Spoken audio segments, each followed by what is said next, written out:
All right, welcome back to MH Blackwell. In this video, we are going to watch one of the biggest entertainers in journalism, Stephen A. Smith, react to Kamala Harris's interview on CNN, her one and only interview so far, heading into the presidential election. And Stephen A. Smith did not disappoint at all. Let's cover what he had to say. Hillary Clinton and Tim Kaine did a joint interview in 2016. And finally, Donald Trump and Mike Pence also sat down together in 2016. Let's back that up a little bit. I couldn't wait to get into this next subject. I absolutely positively couldn't wait, ladies and gentlemen. It was necessary, and I couldn't wait to get into it. I've been waiting all day to touch on this because last night, Democratic nominee, Vice President Kamala Harris sat down for her first interview since entering the race 5 weeks ago, alongside VP nominee, Minnesota Governor Tim Walz. Both were interviewed by CNN's Dana Bash. When asked what she would do on day one as president, Harris said she would look for ways to, quote, strengthen the middle class, end quote, and try to bring down housing prices nationwide. Harris also plans to extend a $6,000 child tax credit to families in the first year of a child's life. Former President Trump's $6,000 tax credit for the first year of a mother's life. I love all this tax credit stuff. How about find some ways to get some money in people's hands so that they can take care of their kids and not necessarily have to worry about just not being taxed on the money that they've spent. Campaign is mocking Vice President Harris for bringing Walz to her first interview since launching her bid for the White House. However, Trump's first interview, just to get this out of the way, remember his first interview after the Republican National Convention was a joint interview alongside his running mate, Senator J.D. Vance, with Fox News' Jesse Waters. And if you look back over the last decade, presidential candidates have sat for interviews with their running mates, including John McCain with Sarah Palin in 2008. Barack Obama did the same with Joe Biden that same year as well. Hillary Clinton and Tim Kaine did a joint interview in 2016. And finally, Donald Trump and Mike Pence also sat down together in 2016. Yeah, but here's the problem. Kamala's a woman, and it may look like she brought in her big, strong man to beat a muscle in the interview. I think she could have skipped it, stood out there by herself, because people ain't really tripping on what Tim Walz is saying. They care about what she's saying. Vice President really doesn't do that much anyway. That was a quote that a lot of people were making. And I understand that quote. It certainly came from members of my team because I want to put you up. Listen, I've got some family members. I've got people that I'm close to. I've got a staff that I trust tremendously so. And they express themselves all the time. See, I want the expressions. I don't want a bunch of yes people around me. Okay. I mean, you may not know him. This is dude, Rashawn. Let me tell you something right now. I got a dude named Rashawn that works for me. That man don't listen to anything I say until he has to. I mean, he wakes me up at 7 a.m. to get on my last damn nerves, okay? Man, this dude can buffoon with the best of them. Wow! Man, he be killing me, man. I got to get that into the routine. I can't lie. I got to get that. I got to get the blatant buck-eyed comedy show into the routine about his opinions. Okay, he ain't no yes man. I mean, I got Sherry. You would think. I mean, listen. I'm a marvelous boss. I'm told. I'm a boss, right?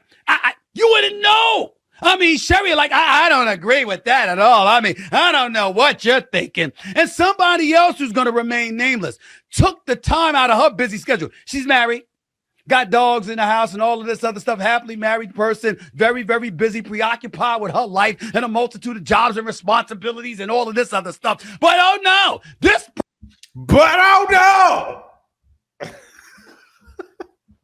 Man, the buffooning be killing me. Go ahead, Stephen A. Took the time to sit down and write a damn dissertation to me about how wrong she thought my opinion was after watching me on Cuomo Nation with Chris Cuomo on Thursday night. She took the time to write a note to me. Let's put that note up because I want the public to see it. I ain't gonna let you know who it is. Because I love her to death. You understand that she's entitled to her opinions. But damn it, I want y'all to see the kind of stuff that I got to deal with right here, okay? Now, damn it, that's not enough on the screen. Some of it is cut out.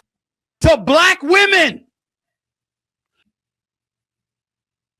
We're not going to watch. We're not reacting to all of that. Thursday night, she took the time to write a note to me. Let's put that note up because I want the public to see it. I ain't going to let you know who it is. Because I love her to death. You understand that she's entitled to her opinions. But damn it, I want y'all to see the kind of stuff that I got to deal with right here, okay? Now, damn it, that's not enough on the screen. Some of it is cut out. So I need to be able to read this post that she sent to me. Respectfully, I respectfully disagree. There have been at least 4 presidents to date who have sat for an interview with their presumptive vice presidential nominee, and that includes Trump, Pence. The vice president's selection matters right now is taking up space in Trump's head, causing him to show out and all of this other stuff. This is what she said. This is what she said. Ladies and gentlemen, do you want, and I say this albeit rhetorically, to members of my staff, to Democrats and liberals I know everywhere, to black women who are supporting Kamala Harris, to graphic folks working for me like Shagun sitting there looking like Patrick Beverly, talking to me and you know, swearing up and down on my Lord. You know, Kamala. I ask one simple question. Do y'all want to hug and sing kumbaya to one another, or do you want to win the damn election? Because you want to look at me, Rashawn, when I'm talking to you. If you want to win the election, listen to me, America. Because you have won presidential elections before. But what you got to say? Oh, Sambo. Listen to me. All of that rhetoric y'all talking don't mean a damn thing, including the text that I just read to you on the air. Sit up, Sherry, when I'm talking to you, please. I got stuff on my mind. Honor free, I can't read that. You're right like a kindergarten person. Come on, man, I can't see that. Here's the deal. Listen to me, y'all. Listen good. We're trying to win an election. And I don't say we like I'm some liberal because I'm a registered independent. I say we, people who don't want Trump to win. You bring up all of those presidents and all of their sit downs with vice presidents. Did any of them avoid a primary? Was any of them vice president when the president, the incumbent, literally had the path paved for him and everybody was moved out of the way so he couldn't be exposed for being cognitively declining? Did that happen with Barack Obama and Joe Biden? No, it did not. Did that happen with Trump and Pence? No, it did not. Did that happen with Hillary and Tim Kaine? Who the hell is Tim Kaine? Did that happen with Clinton and Gore? No. Did that happen with HW? No. I mean, think about it for a second here. And Mr. Dan Quayle himself, I had brain lock for a second. Pay attention. None of these people avoided a primary. None of these people were people that you didn't see debating candidates for their own party, where the people selected them. That did not happen with Kamala Harris. That did not happen before June 27th when Joe Biden showed up in a debate. And as Anthony Scaramucci, showing up on News Nation, being interviewed by Chris Cuomo, pointed out, and I quote, during the debate, President Joe Biden looked like a dude standing in a nursing home waiting for a nurse to feed him applesauce. That is a quote. That is a quote. And if Joe Biden looked that way in June 27th, what was he a month earlier? Or a month before that? Or a month before that? When those debates could have taken place. It was nowhere. We didn't see it because the Democrats greased the skids. So he didn't have to face competition. These are facts. These are facts. Dog, please tell me when a sitting U.S. president has been forced to run a series of debates in a primary. I don't think that happens much. Somebody correct me if I'm wrong, but I don't believe that Joe Biden would have faced primary competition. Anyway, he's an incumbent. Who did Donald Trump run against in the primaries in 2020? I don't think that there was anybody there. I think that pretty much when you are a Democratic or a sitting president, you're pretty much in a shoe-in for the nomination, man. Joe Biden wouldn't have been doing all his debating with Democratic people, with Democratic candidates coming in. These are facts. So if that is the backdrop, and you have somebody like Trump, who's very, very short on substance when he's articulating his message and defers to insults and one-liners and doing all of these kind of things, I believe you're playing right into his hands.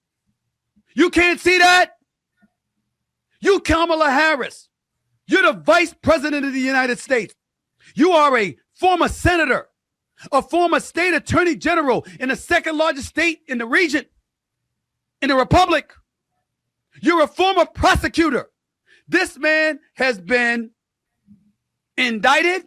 He's been convicted on 34 felony counts. He's been impeached twice. He's lost civil cases. And oh, by the way, he gets grilled at the National Association for Black Journalists, and his immediate response is, "It's a very horrible question, the worst question that could have ever been asked. You didn't even say hello. How are you?" This is what he does. He goes up against Marco Rubio. He called them Little Marco. He said Jeb Bush, low energy. Carla Fiorina, she's a 4. Teasing Chris Christie about his weight. Called Ron DeSantis, Ron DeSanctimonious. The man comes up with one-liners that are catchy, and as a result, people gravitate to that. They pay very little attention to whatever substance he may have or is lacking, and he wins anyway. And he doesn't even do it by winning the popular vote. He lost the popular vote in 2016. He lost it again in 2020. You, Kamala Harris, what the hell are you doing? I just realized this dude is doing a Seinfeld impersonation. Sorry to be off topic, but that dude is doing a Seinfeld impersonation. Hey, George. He's just over the top, dude. He is doing a Seinfeld impersonation. But look, on this topic, though, he just explained why Kamala Harris should probably not do a lot of interviews and not debate, and definitely not debate Donald Trump a lot of times. Because Donald Trump is a lot better debater than people give him credit for. And doesn't debate in the way that you're typically used to it. It's more like a street fight with him. You got to be careful about getting out there. Silence works. I'm not saying what are you doing as in right now. The strategy thus far is fine. I'm talking about moving forward. And when you know the world is transfixed on you as the potential next president of the United States, and we're looking to see what you do, you show up with Tim Walz by your side? Really? Really? Yeah. You know we were looking for you. You know we wanted to hear from you. No disrespect to him whatsoever. But ain't nobody, how many times you gonna hear that he's a school teacher and a former coach? That he gets you? How many times? We know this already. We got it. You want to talk to us about the state of affairs in Minnesota? You want to talk to us about it being one of the highest tax states in the republic? You want to talk to us about whatever crime is going on there, what your positions were during the riots, etc., I'm down with you. I got it. But there's millions of people who disagree. If you want to go that route, no. Nobody cared. You know why? They want to hear from her. And why do they want to hear from her? Because when she was the vice president, you never heard from her. And she was getting blamed for stuff that she may not have deserved to get blamed for. Well, what is it? We're blaming you for flip-flopping on fracking. Is it true? Are you? Yes. Healthcare. Has your position flip-flopped on that? Or is it the same? They're talking about, you got surrogates out there talking about, now you willing to support building a wall after you spoke against it. You know, is that true? Is it? These are legitimate questions, is all I'm saying. She ain't changing any positions because she's doing what her bosses tell her to do. She is going to she's going to toe the company line, just like Barack did, just like Bill, just like I'm not castigating her. I'm not casting convictions upon her or anything like that. I'm saying we want to hear from her. I don't give a damn about hearing from Tim Walsh right now. He's a vice president nominee. We got it. We understand. We ain't trying to hear from him, no. We want to hear from her. Because we've been waiting to hear from you for 4 years. We want to see where you stand. And why? And oh, by the way, as Teflon done as Donald Trump may be, that's with his constituents. It's not with registered independents. That's who you're trying to win over. Where you at? Ladies and gentlemen, she ain't going up against Mitt Romney, who knows his stuff. Say what you want about Ron DeSantis. He knows his stuff.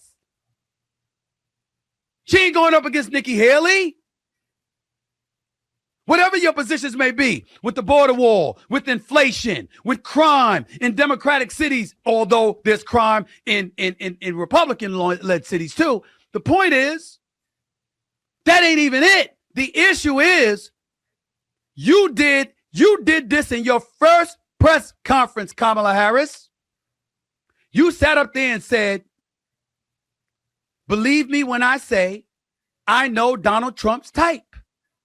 You talked about dealing with criminals, fraudsters, and, con artists.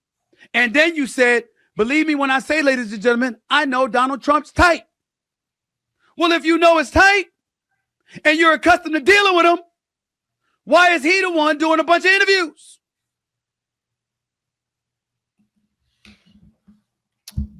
Because Donald Trump already is a lot better than people give him credit for.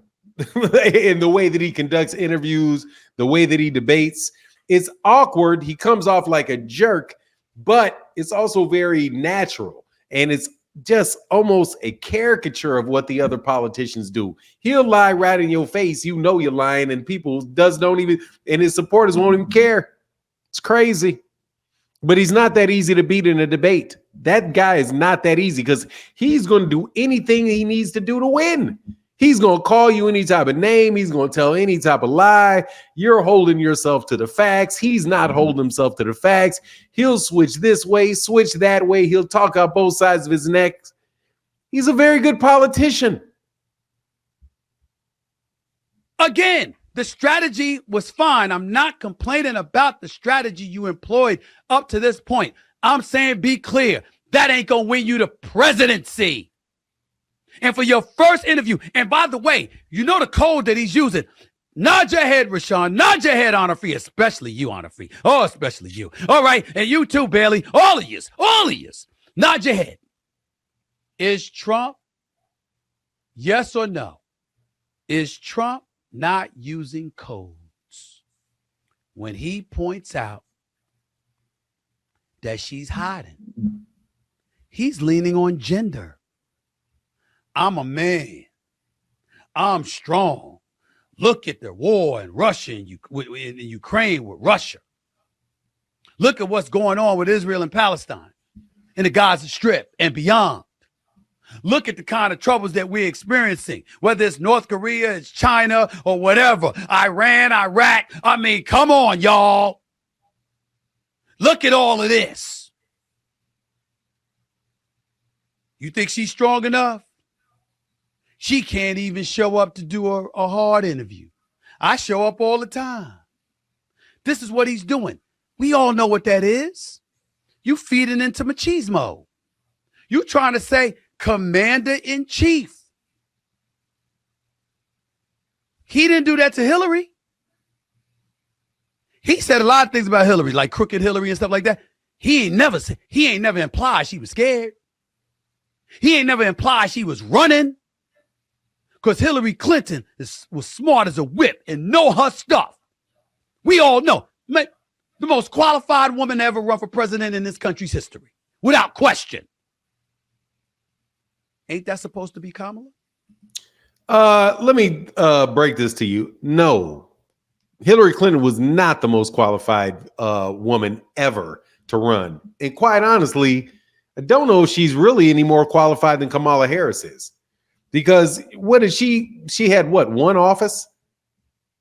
Would she have one office? I guess she did have Secretary of State. She had the U.S. Senate for one term, and then she lost to Barack in the primary, and then she became the U.S. State's Department, the head of the State's Department.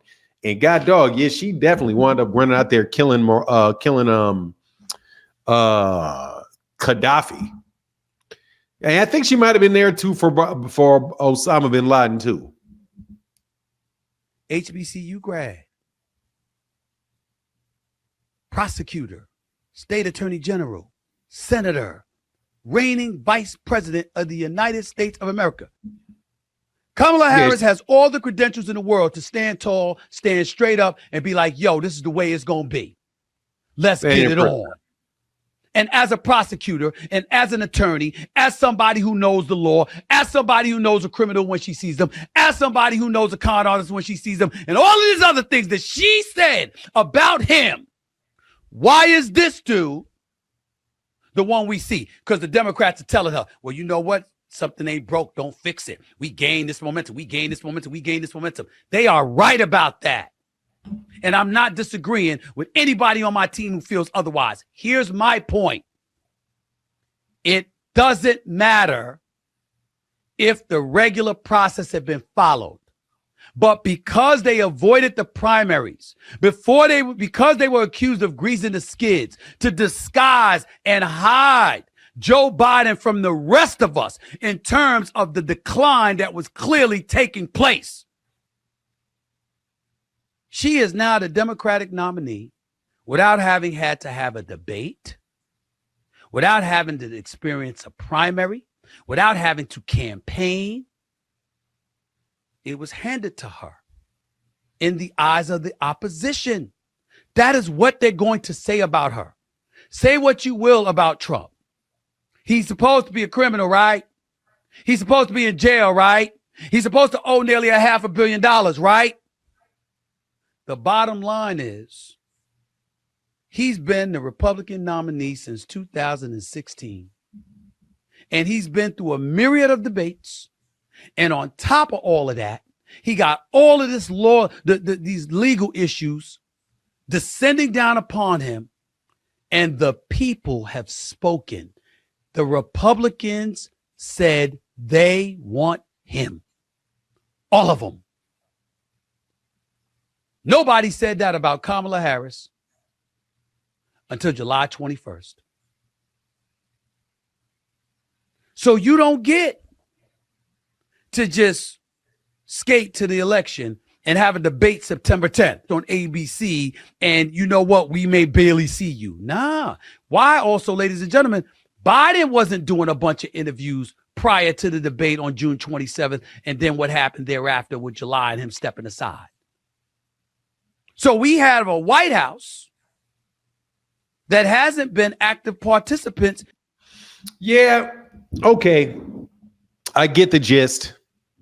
So pretty much he's upset that she's not doing more interviews and saying, hey, there's a lot of people that really don't know about you because you were not the person that they voted for. You were the also ran. Now you're running for president without a primary. So get out there and sell yourself to the people. Nah. because people already know who Kamala Harris is. They know perfectly well who Donald Trump is. The people that got their mind made up for Donald Trump are going to vote for Donald Trump. And the people that are going to vote against Donald Trump are going to vote for her. So the best thing she can do really is keep her mouth shut, not have a big blunder, and see if they can carry some of these swing states, and their actual foot operations will cover the bill for them. But nah, I can't really get with the fact that, that he thinks she should be doing more interviews, because more interviews means more questions. That means more things that Donald Trump and Donald Trump's affiliates can poke at. And there's nothing that she really has accomplished as a vice president, because vice presidents don't accomplish anything. The vice president is the president of the Senate. They oversee impeachments, presidential impeachments. I think they also are responsible for counting the electoral votes. That's it. President breaking ties, president of the Senate. That's what they do. They're there to replace the president, which is another reason why his argument kind of falls on me, because that whenever you vote for a president, you're voting for that vice president to take their place. So if a president has to pull out because of some health issue in the primary, hey man, that's what it is. And they're not going to jump out there and try to kick out an entire administration. It's just not practical from a political standpoint. But anyway, fun conversation. Let me know what you think in the comment section. And with that, I'm out. Deuces.